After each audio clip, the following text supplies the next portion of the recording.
Setiap umat muslim di Indonesia yang baru saja menyelesaikan ibadah haji di Padang Arafah, Mekah, akan menyandang panggilan haji atau hajjah. Pemberian gelar haji ini cukup berbeda karena hanya ada di tanah air Indonesia. Di luar negeri seperti Arab Saudi dan negara muslim lainnya tidak mengenal gelar tersebut. Gelar haji mulai digunakan di Indonesia sejak zaman kolonial Belanda tahun 1916. Haji sendiri adalah ziarah Islam tahunan ke Mekah, kota suci umat Islam. Melakukan ibadah haji merupakan hal yang wajib untuk dilakukan bagi setiap umat muslim yang mampu, setidaknya sekali dalam seumur hidup. Lalu bagaimana sejarahnya? Sehingga bagi orang yang telah melaksanakan ibadah kelima dalam rukun Islam ini, diberi gelar haji di depan namanya. Simak kisahnya bersama Tinta Pena di Anong Anong TV. Selamat menyaksikan.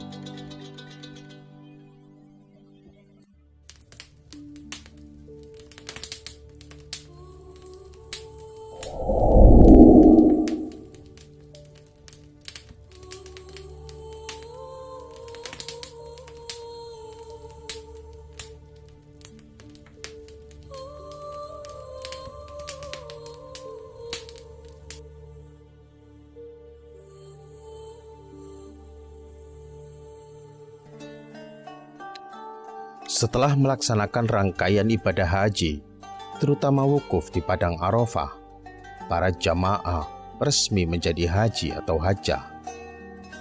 Namun, gelar haji ini hanya populer dan akrab di Indonesia. Pemberian gelar haji ini memang tergolong unik karena hanya ada di tanah air. Di luar negeri, seperti di Arab Saudi dan negara muslim lainnya, jarang sekali gelar ini digunakan. Ibadah haji merupakan hal yang istimewa di Indonesia. Selain butuh biaya besar, menunaikan ibadah ini butuh pengorbanan.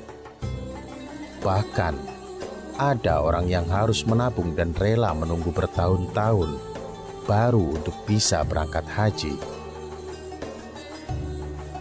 Gelar haji beda dengan julukan ulama yang merupakan bentuk jamak dari kata alim atau orang yang berilmu.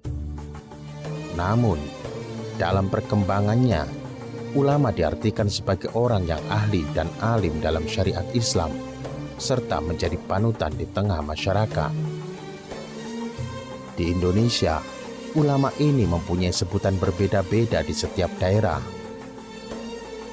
Seperti kiai di tanah Jawa, ajengan di tanah Sunda, tengku untuk tanah Aceh, sebutan syekh Sumatera Utara atau Tapanuli, dan buya di Minangkabau, serta tuan guru untuk Nusa Tenggara dan Kalimantan. Terkait gelar haji ini, pakar ilmu linguistik Arab lulusan Kairo, Mesir, Ustadz Miftah El-Banjari menjelaskan, panggilan haji di tanah air ini dimulai sejak zaman kolonial Belanda. Secara politis di masa kolonial, ibadah haji memiliki kekuatan politik yang bisa menjadi gerakan politik yang sangat diperhitungkan oleh Belanda. Belanda mengkhawatirkan dampak politis dari ibadah haji karena orang-orang yang pulang dari ibadah haji diterima sebagai orang suci di tanah Jawa. Karena itulah, para haji diyakini lebih didengar penduduk awam lainnya, sehingga pemerintah Belanda kemudian membuat peraturan ketat yang berhubungan dengan ibadah haji. Tahun 1859 dibuatlah peraturan baru, yaitu paspor haji gratis. Calon haji harus membuktikan mereka punya biaya pulang pergi dan biaya untuk keluarga yang ditinggalkan. Kemudian pada tahun 1889, Senok Hurgonyo datang ke Indonesia dan mengkritik tajam kebijaksanaan haji pada tahun 1859. Senok Hurgonyo berpendapat bahwa jamaah haji yang datang dari Mekah tidak perlu dikhawatirkan karena kecil sekali kemungkinannya dipengaruhi oleh ide Islam. Akhirnya, perubahan kembali dilakukan pada tahun 1902, yaitu ketentuan tentang ujian dalam pemakaian gelar dan pakaian haji dihapuskan. Hanya pengawasan terhadap para haji yang diperketat. Gelar haji sendiri mulai digunakan di Indonesia sejak zaman kolonial Belanda. Pada saat itu, Islam merupakan salah satu kekuatan anti-kolonialisme di Indonesia pada masa penjajahan Belanda. Semangat kemerdekaan kerap digembar-gemborkan oleh para tokoh Islam, salah satunya setelah mereka kembali dari ibadah haji. Kiai Haji Ahmad Dahlan seusai pulang ibadah haji mendirikan Muhammadiyah. Kemudian Kiai Haji Hasyim Asy'ari mendirikan Nahdlatul Ulama, Saman Hudi mendirikan Sarekat Dagang Islam, dan Cokro Aminoto mendirikan Syarikat Islam. Berdirinya organisasi-organisasi Islam ini mengkhawatirkan pihak Belanda karena para tokoh yang kembali dari ibadah haji dianggap sebagai orang suci di tanah Jawa. Karena itu, para haji diyakini akan lebih didengar oleh penduduk lainnya. Dulu, para kiai sendiri tidak ada yang bergelar haji, karena haji itu merupakan ibadah. Namun, karena banyak perlawanan yang dilakukan umat Islam terhadap kolonial, terutama yang baru kembali dari ibadah haji, disematkanlah gelar haji. Kebijakan tersebut diatur dalam peraturan pemerintahan Belanda Stadsblad tahun 1903. Tujuan pemberian gelar haji ini adalah agar pihak Belanda lebih mudah dalam melakukan pengawasan bagi para jemaah haji yang mencoba memberontak. Oleh sebab itu, sejak tahun 1916, setiap umat muslim Indonesia yang baru saja pulang dari ibadah haji akan diberi gelar haji.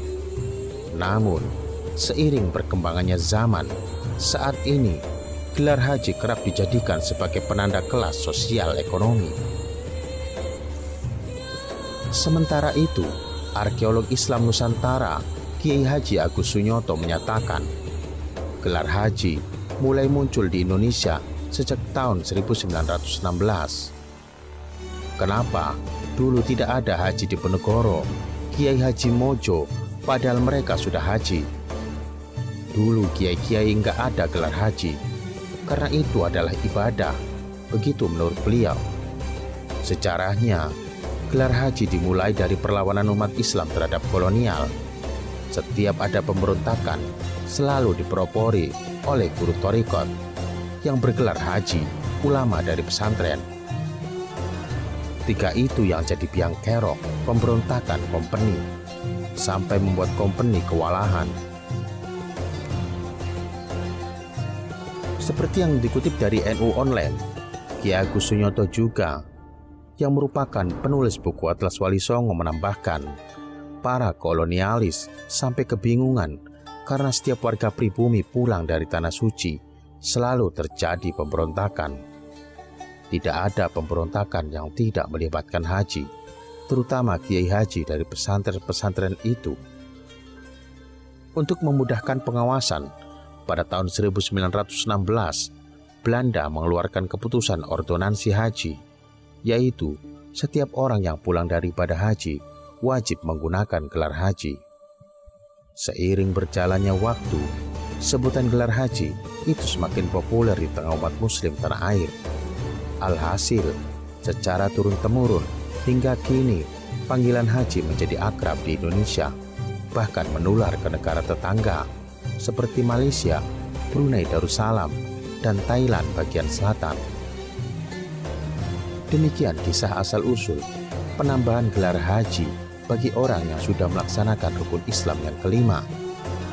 Sampai jumpa di edisi selanjutnya. Salam Maduluran.